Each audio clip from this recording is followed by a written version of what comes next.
आदाब, इस्तकबाल आप सभी का। आपके साथ मैं हूं घनश्याम उपाध्याय।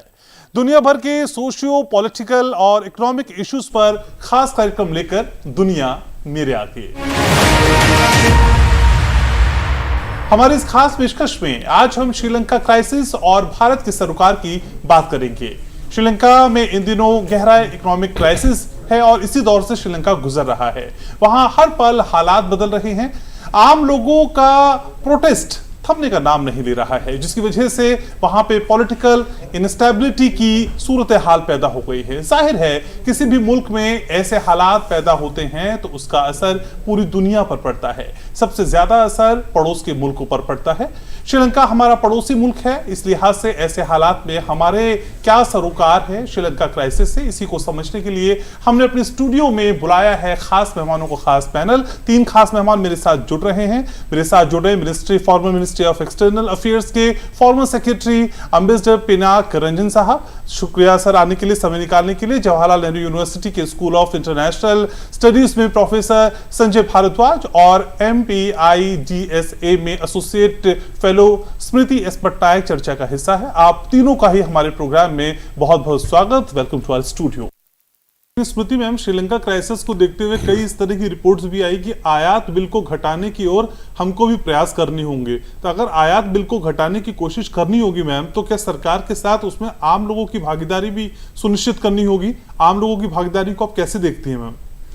देखिए, आयात बिल आपको जो ज़रूरत है आप उसको ही इंपोर्ट करते हैं, नहीं तो आप इंपोर्ट नहीं करते हैं। हाँ, जैसे बांग्लादेश को स्टेप लिया है क्योंकि ऑयल यूज़ करके वो इलेक्ट्रिसिटी प्रोड्यूस करते थे, तो इसीलिए इलेक्ट्रिसिटी प्रोडक्शन कम कर दिया। हम ऑयल बाहर से ऑयल लाके हम इलेक्ट्रिसिटी प्रोड्यूस नहीं करेंगे, हम उसमें जैसे मतलब कटौती करेंगे कि कम यूज़ करें, तो इसीलिए ऑयल के ऊपर डिपेंडेंसी कम होगा। ऐसे इंडिया में अगर आप देखेंगे, हम जैसे पहले भी बता चुके हैं कि वो वाला सिचुएशन नहीं है। अगर वो वाला सिचुएशन आएगा, जैसे बीच में ऑयल प्राइस बहुत बढ़ गया था, 106 रुपया 107 रुपया देना पड़ता था, आजकल 96-97 में चल रही है, तो डेफिनेटली उसको इन्फ्लेशन के ऊपर प्रभाव पड़ता है, जिसमें दर दाम भी बढ़ता है, सामान का जो है उसमें वृद्धि होती है, जैसे चावल दाल आटा जो लोग आम जनता जो खाते हैं, तो उसके ऊपर इम्पैक्ट होने से लोग को ऑब्वियसली एक डिससेटिस्फेक्शन होता है कि इतना दाम बढ़ गया, हम लोग अफोर्ड नहीं कर पाते हैं, दाल नहीं खरीद पाते, सब्जी नहीं खरीद पाते। वो डेफिनेटली वो एक इम्पैक्ट रहेगा। अगर आपका इंपोर्ट बिल बहुत ज़्यादा हो जाएगा तो ऑब्वियसली आपका जो फॉरेन एक्सचेंज यूज़ करके आप इंपोर्ट करेंगे तो फॉरेन एक्सचेंज आपका तो टूरिज्म से आता है, एक्सपोर्ट से आता है, आपका रेमिटेंसेस से आता है। अभी तक फ़िलहाल थैंकफुली हमारा जो रेमिटेंसेस है, टूरिज्म है, वो सारा मतलब हेल्दी स्टेज में है, ऐसा कोई चिंता की कोई बात नहीं है। तो इसीलिए मुझे लग रहा है कि जब वो स्थिति बाय चांस आएगा, जबकि मैं कंपेयर नहीं कर रही हूँ श्रीलंका सिचुएशन के साथ, अगर वो परिस्थिति तो नहीं आएगी, हाँ, तो ये मान के चल रहे हैं, तभी ऑब्वियसली आम जनता जो है उनका, अगर आप मतलब सब समय बताएंगे आम जनता को कि देश का ये परिस्थिति है, लोग समझेंगे। लेकिन वही है कि जो जिनका इनकम बहुत कम है उनके लिए कोप करने के लिए बहुत डिफ़िकल्ट है। लेकिन हमारे भारत में बहुत सारा ऐसा जैसे पॉलिसीज़ है जहाँ पे लोग जो सबसे लोअर इकोनॉमिक बैकग्राउंड से आते हैं, सरकार सब समय उनको इकोनॉमिकली हेल्प किए हैं। जैसे गैस में उनको जो है उसको सब्सिडी देते हैं, फर्टिलाइज़र में सब्सिडी मिलता है, पैसा भी अकाउंट में सरकार देता है बहुत सारे जो गरीब लोग हैं। तो इसीलिए मुझे लगता है कि हमारा वो सिचुएशन नहीं होगा। अगर होगा, सरकार अभी से कुशनिंग अप पॉलिसीज जो है वो अभी चल रही है, तो इसमें मैं नहीं देख रही हूँ कि उस टाइप का मतलब हम लोग का कभी सिचुएशन आएगा जहाँ पे लोग रास्ते को निकल आएंगे। ठीक है संजय सर, संकट की इस घड़ी में असल में एक अच्छे पड़ोसी का किरदार निभाता हुआ भारत नजर आ रहा है। श्रीलंका की मदद करना, हालांकि पहले भी हमें मदद करते रहे, चाहे कोविड काल हो, चाहे दूसरी समस्याएं जो वैश्विक स्तर पे आती हैं। अब ऐसे में भारत का श्रीलंका को मदद करना कितना बड़ा दूरगामी फैसला सर आपको दिखाई देता है? देखिए, मैं वहीं से शुरुआत करता हूं कि देखिए, भारत एक रेस्पॉन्सिबल रीजनल पावर है और कोई भी कंट्री, श्रीलंका आपने उदाहरण दिया, पहले भी अगर आप 1970 के दशक में देखिए जिस तरीके से पाकिस्तान और जो बांग्लादेश में क्राइसिस आया, भारत ने मदद किया। नेपाल में भी पहले 89 में, उसके बाद भी मदद किया। भारत ने जब पड़ोसी देशों के साथ कोई भी संकट आता है तो भारत हमेशा सहायता देता है। वहाँ चाहे वो अर्थक्वेक आया नेपाल में, पाकिस्तान में जब फ्लड आया सिंध प्रोविंस में, तब भी भारत ने मदद किया।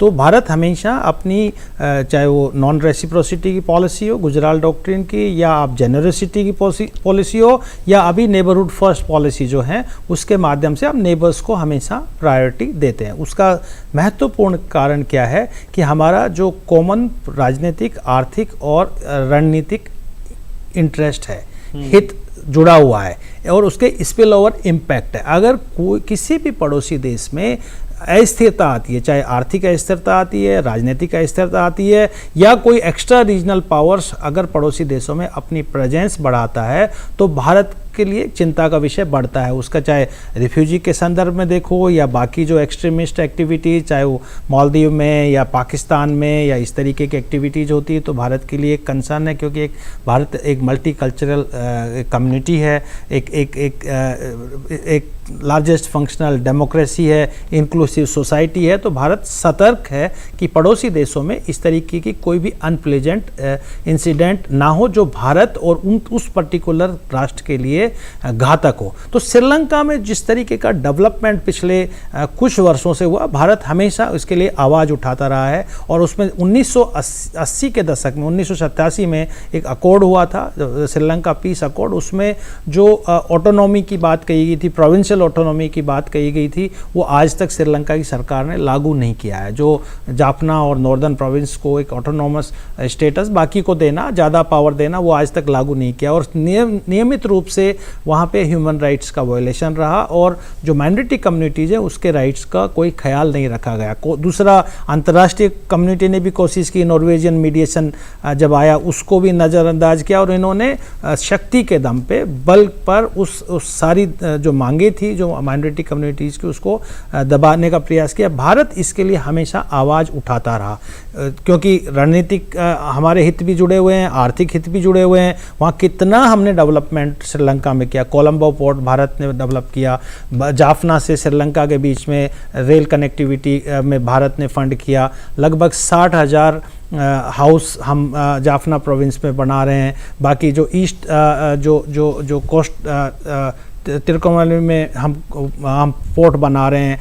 हम इतना एक्टिविटीज़ वहाँ पे, और एनर्जी सेक्टर में भी 2 LNG टर्मिनल्स हमने श्रीलंका में बना रहे हैं। तो इस तरीके की जो डेवलपमेंटल एक्टिविटीज़ भारत श्रीलंका में कर रहा है, तो निश्चित रूप से भारत चाहता है कि श्रीलंका में आर्थिक विकास हो, एक स्थायित्व आए, और जो डेट ट्रैप की तरफ श्रीलंका ने जो अपनी एक पॉलिसी अपनाई, उसमें ट्रैप ना होके भारत को बैलेंस करने की नीति एक मंशा बना के श्रीलंका का विकास नहीं हो सकता, और श्रीलंका देखो ट्रैप हो गया। तो भारत हमेशा से श्रीलंका में एक अच्छे एक पार्टनर, सबका साथ सबका विकास की नीति के माध्यम से श्रीलंका में अपनी फ्रेंडशिप को कल्टीवेट करता रहा है, ताकि वहाँ पे राजनीतिक स्थायित्व रहे और एक इंक्लूसिव सरकार बने। तो हमेशा भारत का और सभी पड़ोसी देशों के साथ भारत का ये रहा। आप देखिए कि largest line of credit Bharat ने दिया, बांग्लादेश को दिया है कनेक्टिविटी प्रोजेक्ट्स के लिए डिफरेंट।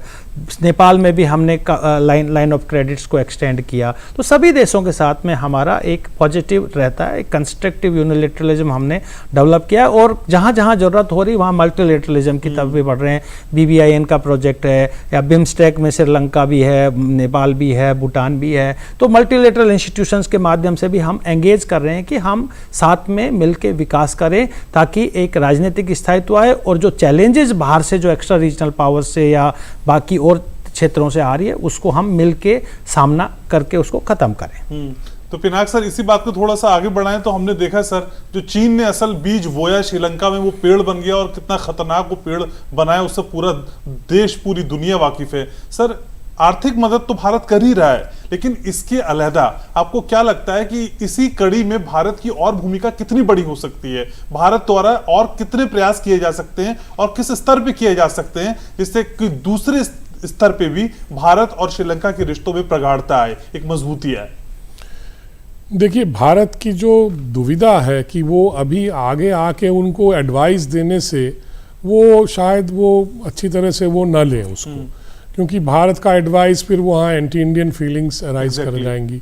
तो इसलिए भारत अभी वो सब उस दिशा में नहीं जा रहा है। भारत ने देखा कि लोगों को परेशानी है, इसलिए पहले लोगों को हेल्प किया जाए, उनके लिए खाना या गैस है, जो फ्यूल वगैरह है वो है, इन्फ्लेशन को काबू में लाना है, क्योंकि अगर दाम बढ़ता चला जाएगा तो लोग और परेशान होंगे।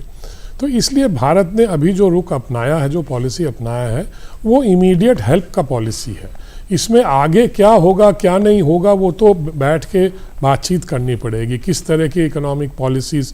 अब देखिए, सब तरह से उनको एडवाइस तो मिलेगा, भारत से भी कुछ प्राइवेटली एडवाइस मिलेगा, IMF और वर्ल्ड बैंक भी कंडीशंस लगाएंगे कि आप पहले डेट रिस्ट्रक्चरिंग वगैरह करिए, उसके बाद ही हम आपको पैसा दे सकते हैं। चाइना ने भी कुछ अनाउंस किया है कि हम भी आपको कुछ हेल्प कर देंगे।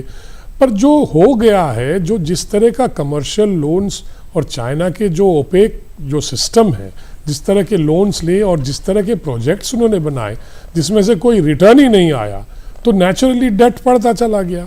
तो ये तो मैं कहूँगा, ये पॉलिटिकल जो नीतियाँ जो थी, इनकी राजनीतिक नीतियाँ थी, तो मैं तो उन्हीं को दोष दूंगा जो लीडर्स थे। उन्होंने, आपने ऐसा क्यों किया?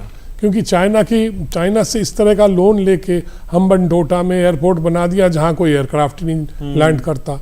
तो इस तरह की करने से जो अब वो वैनिटी प्रोजेक्ट्स जिसे हम कहते हैं, उन्होंने बोला कि हमारी कॉन्स्टिट्यूशन में ये बन जाएगा तो हमारा मतलब जो दबदबा बढ़ेगा पॉलिटिक्स में, वो हुआ नहीं, शायद बड़ा होगा। पर अब उसका हालत ये है कि आपने इतना बोझ ले लिया डेट का कि आज आप डेट सर्विसिंग नहीं कर पा रहे हैं और आपको दुनिया के सामने हाथ फैलाने पड़ रहे हैं। लेकिन स्मृति मैम, हमने असल में जो विद्रोह की तस्वीर श्रीलंका में देखी है, जनता जिस तरह से सड़कों पे आ गई, संवैधानिक भवनों पे कब्जा कर लिया, ये जो स्थिति है, ये जो तस्वीरें है, ये जो अंदाजे बया वहाँ की जनता का है, पड़ोसी मुल्कों के लिए कितनी बड़ी चिंता का सबब है? क्या यहाँ से भी कुछ सीखना चाहिए? क्या इस तरह का इम्पैक्ट जो बाकी पड़ोसी मुल्क हैं श्रीलंका के, उन पर पड़ सकता है? देखिए, अगर लोगों को खाने के लिए नहीं मिलेगा और लोग फ्यूल भी नहीं है, स्कूल भी ऑनलाइन चल रही है वहाँ पे, क्योंकि लोगों के पास फ्यूल नहीं है कि स्कूल बसेस जाए या स्कूल मतलब लोग आ सके। जो सरकारी ऑफिस में काम कर रहे हैं उनको भी बोला गया आप घर से काम करिए। अगर ऐसा स्थिति है जहाँ पे कि आपका फूड इन्फ्लेशन जो है नियरली 80% है, अगर उतना बढ़ गया है तो आप सोचिए दर दाम कितना बढ़ गया होगा। तो ऑब्वियसली प्रोटेस्ट होगा। अगर उस टाइप का सिचुएशन कोई भी देश में हो साउथ एशियन रीजन में, तो ऑब्वियसली लोग रास्ते में निकलेंगे और उस टाइप का प्रोटेस्ट करेंगे जो हम श्रीलंका में देख रहे हैं। लेकिन यहाँ पे मुझे ये भी बोलना है, जो डेट जो रिस्ट्रक्चरिंग हुआ है, जो लोग का डिससेटिस्फेक्शन सिर्फ दर दाम या फ्यूल नहीं मिल रहा है, मेडिसिन नहीं है, उसके वजह से सिर्फ नहीं है, और एक वजह, उसका मेजर वजह वो भी है करप्शन। ये सारे जो डेट क्राइसिस आप देख रहे हैं, इसमें जो जितना करप्शन हुआ है, जिसमें रेट ऑफ इंटरेस्ट 7% तक जा रहा है, उसमें ये भी बोला गया है कि इसमें बहुत सारा जो पैसा है वो श्रीलंका में जो डिसीजन लिए थे तभी उनको भी मिला है, जिसके वजह से करप्शन बढ़ी है।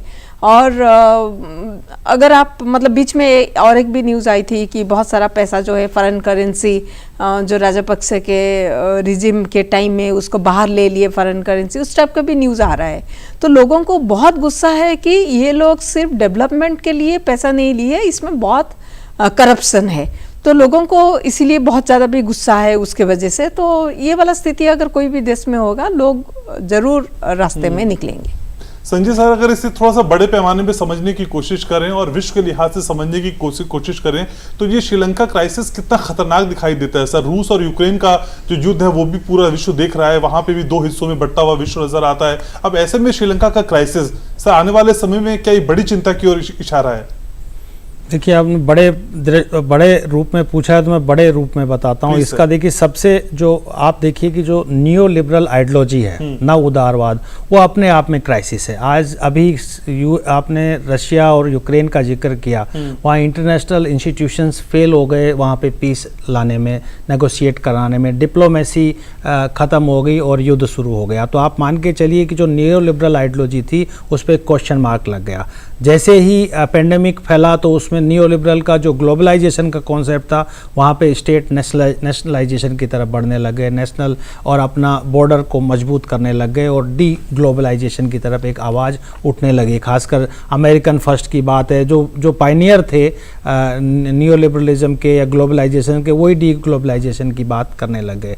तो ये जो क्वेश्चन मार्क नियो लिबरल उदारवादी विचार, न उदारवाद पे लगा है, और देखने को मिल रहा है कि रियलिस्ट, जो नियो रियलिस्ट आइडियोलॉजी है, वो डोमिनेट, ओवरलोड कर रही है नियो लिबरलिज्म पे, और उसका प्रभाव खासकर देखने को मिल रहा है कि जो डेमोक्रेटिक वैल्यूज हैं, ईथोज हैं, उस पे लोगों का थोड़ा विश्वास गिरता जा रहा है। और इसी की वजह से आज यूरोपियन कंट्रीज़ में, बहुत सारे कंट्रीज़ में आप देखिए कि सत्ता परिवर्तन हो रहा है। यूके में भी क्राइसिस है, और दक्षिणी एशिया में आप देखिए पाकिस्तान में क्राइसिस आ गया, श्रीलंका में ऑलरेडी हम देख रहे हैं। तो ये जो डेमोक्रेटिक इथोज है उस पर भी एक क्वेश्चन मार्क लगना शुरू हो गया। तो बड़े रूप में आप देखते हैं कि श्रीलंका एक छोटा उदाहरण है कि संभलने की ज़रूरत है, जो अपना सेल्फ रिलायंस की तरफ बढ़ने की ज़रूरत है, और भारत सरकार इस बात पे को मुझे लगता है भांप चुकी थी, और पिछले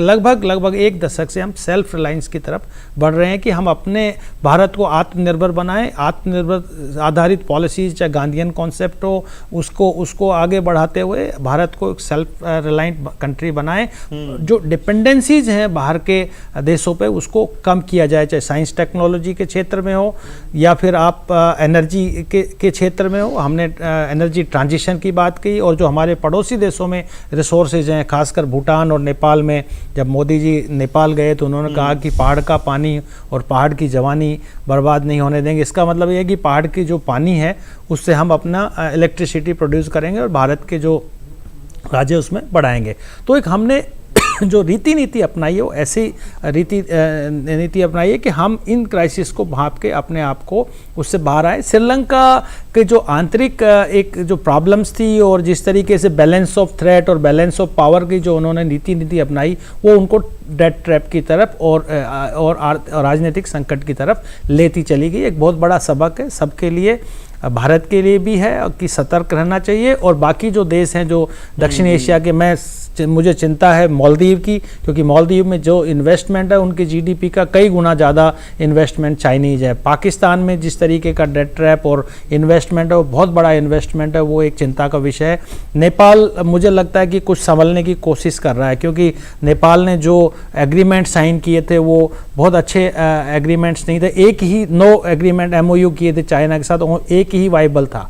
तो नेपाल में भी, और राजनीतिक अस्थिरता नेपाल में बहुत दिनों से चल रही थी, तो मुझे लगता है अब थोड़ा समझ पा रहे हैं, नेपाल ट्रैक पे आएगा। बांग्लादेश निश्चित रूप से उन्होंने अपने गोल्स को ज़्यादा महत्व दिया, आर्थिक विकास को ज़्यादा दिया, इकोनॉमिक परफॉर्मेंस को ज़्यादा महत्व दिया, आगे बढ़ रहा है। म्यांमार एक चिंता का विषय बना हुआ है, जिस तरीके के human right violation Rohingya refugees के खिलाफ हुआ है, और वो जिस तरीके से चाइना का वहाँ एक दखल बढ़ता जा रहा है, वो एक चिंता का विषय भारत के पड़ोस में है। लेकिन ये बहुत बड़ा सबक है सभी देशों के लिए। श्रीलंका से हमको सीख निश्चित रूप से लेनी चाहिए। तो पिनाक सर, असल में आपका जो अनुभव है सर, उसके आधार पे आप क्या समझते हैं सर, किसी भी देश को ऐसी स्थिति तक ना पहुंचने के लिए जो आर्थिक इंस्टेबिलिटी है वो ज्यादा जिम्मेदार होती है, या पॉलिटिकल विल का कमजोर हो जाना इस स्थिति के लिए ज्यादा बड़ी वजह है? आपका अनुभव क्या कहता है सर? देखिए, पॉलिटिकल डिसीजंस इकोनॉमी पे तो इफेक्ट करते हैं, इसीलिए हम उसको पॉलिटिकल इकोनॉमी कहते हैं। क्योंकि जो डिसीजंस लेंगे आप, तो उस पे जो मार्केट पे जो असर होगा, जैसे आपने अचानक श्रीलंका में उन्होंने डिसीजन लिया कि टैक्स कम कर देंगे। टैक्स कम करने का क्या मतलब होता है? उसका मतलब होता है जो आपकी जो आमदनी है, जो ट्रेजरी में रेवेन्यू है, वो कम हो जाता है। तो आप फिर वेलफेयर प्रोग्राम नहीं कर चला सकते। आप ऐसे भी देखे हैं हमने कि तनख्वाह नहीं दे सकते, ऐसे कई मुल्कों में ऐसे हुआ है। इसलिए ये जो सबक जो है सबको तो सीखना है। और मुझे शक है कि 2-4 ऐसे और देश हैं, मैं उनका नाम यहाँ नहीं लेना चाहता हूँ, जिनके ऊपर भी इस तरह का खतरा मंडरा रहा है। अब पता नहीं क्या होगा उन देशों में, अब तो आगे देख के ही पता चलेगा। पर अभी ये मौका है सब देशों को सबक लेने का कि भाई इस तरह की पॉलिसियाँ न अपनाएं और मॉडरेट पॉलिसीज़ या जो इकोनॉमिकली साउंड पॉलिसीज़ है उन पे आप चलें। तो स्मृति मैम, असल में इस तरह की पॉलिसीज अडेप्ट क्यों कर लेता है कोई भी देश? क्या क्षणिक फायदा देखा जाता है, या पॉलिटिकल विल को, या जो वायदे किए जाते हैं पॉलिटिकल स्तर पे वो प्रूव करने के लिए इस तरह के कर्ज लिए जाते हैं और कर्ज लेके घी पिया जाता है, जिसका परिणाम हम देख पा रहे हैं श्रीलंका में? आपको क्या समझ में आता है, ये क्या राजनीतिक स्वार्थ के चलते इस तरह की पॉलिसीज लेना मजबूरी हो जाता है मैम? ये मैं वही बोलूँगी, आप जैसे बताए कि राजनीतिक स्वार्थ के लिए ये सारा जो पॉलिसी है अडॉप्ट किए हैं। एक बैलेंसिंग गेम है, क्योंकि वार जब ख़त्म हुआ 2009 में तो इंडिया से प्रेशर था कि आप जो तमिल का जो पॉलिटिकल इश्यूज है उसको रिजॉल्व करिए। तो राजपक्षे ब्रदर ने दोनों सोचे कि नहीं, मतलब हम अगर चाइना को ले आएंगे तो इंडिया और बात कुछ करेगा नहीं और चुपचाप रहेगा। तो चाइना को लेके आए, डेवलपमेंट का ज़रूरत था, लेकिन उसके लिए सरकार जो डेट लिए वो भी सोचना चाहिए था कि कहाँ कहाँ वो पैसा लगाएंगे, उसमें से क्या रिटर्न मिलेगा। बहुत सारे लोग ये बात करें कि 10% है चाइना का जो डेट है, कम है, लेकिन ये बात है कि एक तो है इंटरेस्ट रेट, चाइना से जो डेट लिए हैं उसका इंटरेस्ट रेट कितना है, डेफिनेटली दूसरे देश से ज़्यादा है। और सेकंड चीज़ ये है, जहाँ पे इन्वेस्टमेंट हुई है, आप इन्वेस्टमेंट क्यों करते हैं? आप इन्वेस्टमेंट इसीलिए करते हैं कि आपको कभी ना कभी फ्यूचर में उसका रिटर्न मिलेगा। वो रिटर्न से आप फिर जो उधार लिए हैं उसको आप वापस कर सकते हैं। लेकिन श्रीलंका में जो प्रोजेक्ट सरकार ने चूज़ किया, जैसे उनके अपने राजपक्षे के कंस्टिट्यूंसी में आप एक क्रिकेट स्टेडियम बनाए, एक पोर्ट बनाए और एक एयरपोर्ट बनाए, जिसमें से जैसे हम्बनटोटा पोर्ट में जो अभी तक जो आमदनी और रफ्तानी का जो बात हो रही है वो सारे कोलंबो पोर्ट के बिजनेस जो है वो वहाँ पे डाइवर्ट किया गया है। मतलब कोई नया बिजनेस वो नहीं है। अगर आपका नया बिजनेस नहीं आ रहा है तो उसका मतलब यही है कि आपका इनकम नहीं, आप वो वाला प्रोजेक्ट से आप इनकम नहीं कर पाएंगे। अगर वो वाला प्रोजेक्ट से आप इनकम नहीं कर पाएंगे तो ऑब्वियसली बहुत ऑब्वियस है कि आप डेट वापस नहीं कर सकते, जिसके वजह से हम्बनटोटा पोर्ट अभी 99 ईयर्स लीज में चाइना लिया है। तो ये सारे जितने प्रोजेक्ट है, बड़ा बड़ा मेगा प्रोजेक्ट है जिसका कि रिटर्न अभी फिलहाल कोई चांस नहीं है, लेकिन इतना डेट ले चुका है श्रीलंका की, उनको अभी वापस करने का भी कोई मौका नहीं है। और चाइना भी, जैसे मैंने पहले बताया कि वो यही सोच रहे हैं कि हम डेट रिस्ट्रक्चरिंग नहीं करेंगे, हम डेट फाइनेंसिंग करेंगे। तो उसका मतलब आप डेट, चाइना को पैसा वापस करने के लिए आप चाइना से फिर पैसा ले रहे हो, फिर वापस करो, आपका डेट तो बढ़ता रहता है, मतलब बढ़ रहा है। तो इसीलिए मैं यही बोलूँगी कि अगर सोच समझ के आप इन्वेस्टमेंट नहीं करेंगे, सब देश इन्वेस्टमेंट कर रहे हैं, सबको डेवलपमेंट का ज़रूरत है, सबको एम्प्लॉयमेंट का ज़रूरत है, सबको ही सोचते हैं कि इकोनॉमिक रीजनरेशन करेगा, उसमें से पैसा आएगा। लेकिन श्रीलंका का जो इतना सारा प्रोजेक्ट है वो शायद सोच समझ के सरकार नहीं लिया है, क्योंकि वहाँ पे एक तो पॉलिटिकल रीज़न के लिए प्रोजेक्ट इन्वेस्टमेंट हुआ है, सेकेंड रीज़न इसमें बहुत करप्शन चार्जेस है, जिसकी वजह से लोग को बहुत गुस्सा है। तो संजय सर, असल में हम चीन की जब बात करते हैं इस तरह की क्राइसिस में, और श्रीलंका को उधार देकर चीन ने किस तरीके से वहां अपनी पहुंच को बढ़ाया, हम सब ने देखा, जिससे भारत और श्रीलंका के रिश्ते भी उतने मधुर नहीं रहे, हम सबको जानते हैं। सर, अब जब श्रीलंका की मदद भारत कर रहा है तो क्या चीन का जो प्रभुत्व है श्रीलंका पे वो खत्म होगा, और क्या भारत के लिए भी मौका है फिर से श्रीलंका के साथ अपने राजनयिक संबंधों को और मजबूत करने का? देखिए, 2-3 बातें आपके जवाब देने से 2-3 बातें कहना चाहूँगा। जो श्रीलंका ने उधार लिया है वो लगभग 3.5% का इंटरेस्ट रेट पे लिया है। भारत ने जैसे अपना प्रोजेक्ट लगाया, जापान से लिया, अहमदाबाद मुंबई के बीच में जो फास्ट ट्रेन का, वो 1% से भी नीचे का उसमें इंटरेस्ट रेट है। तो ये आप इंटरेस्ट रेट से देख सकते हैं कि श्रीलंका की सरकार ने जब वहाँ से उधार लिए, ऋण लिए, उसमें कितना कंप्रोमाइज़ किया। दूसरी बात यह है कि चाइना क्यों नहीं रिस्ट्रक्चर कर रहा, उसका रीज़न ये है कि अगर श्रीलंका के लिए रिस्ट्रक्चर करता है तो लगभग दुनिया में 24 देशों को चाइना ने इसी तरीके का ऋण दिया हुआ है। वो 24 देशों के लिए उसको पॉलिसी बदलना पड़ेगा, चेंज करना पड़ेगा, इसलिए एक श्रीलंका के लिए करके इतना बड़ा लॉस चाइना नहीं उठाना चाहेगा। तीसरी बात जो आपने कहा कि देखिए, दो बातें बहुत महत्वपूर्ण है। एक, ये जो डोमेस्टिक पॉलिटिक्स है वो बेसिकली रेजिम सिक्योरिटी और जहाँ पॉलिटिकल जो इंटरेस्ट है पर्टिकुलर पॉलिटिकल कॉन्स्टिट्यूएंट्स का, वो अपने इंटरेस्ट के लिए और एक्सटर्नल के लिए आपने कहा कि चाइना को उन्होंने कल्टीवेट किया। तो ये जो दोनों फैक्टर थे, जो डोमेस्टिक और एक्सटर्नल फैक्टर थे, उसमें चाइना और राजपाक्से ब्रदर का एक नेक्सस बना। ये एक्सपोज हो चुका है श्रीलंका की जनता के सामने और ये राजपाक्से को वहाँ से सत्ता छोड़ के भागना पड़ा है। अब वो कितना दूर जाएंगे ये अभी सवाल अभी भी खड़ा हुआ है, क्योंकि जो सत्ता कुर्सी पे बैठे हुए हैं वो राजपाक्से से बहुत दूर नहीं है, वो चले गए। तो वहाँ पर अब सवाल आता है कि भारत की भूमिका, जो आपने कहा कि भारत कितना इस चीज़ को न्यूट्रलाइज कर पाएगा, जो बढ़ता हुआ चाइनीज़ प्रभुत्व श्रीलंका में था। निश्चित रूप से भारत ने ये दिखाया कि हमारी जो पहले एक पॉलिसी रहा है, एक रेस्पॉन्सिबल नेबरहुड का, वो आज भी हमारी पॉलिसी रही है। और हम आपको आर्थिक विकास के लिए या आप स्थायित्व के लिए या इन्फ्लेशन के लिए, फ्यूल खरीदने के लिए, फूड खरीदने के लिए, मेडिसिन खरीदने के लिए हम आपको एड देंगे। और एड हम दे रहे हैं, लगभग $4 बिलियन का हमने श्रीलंका को इस वक्त सहायता दिया है।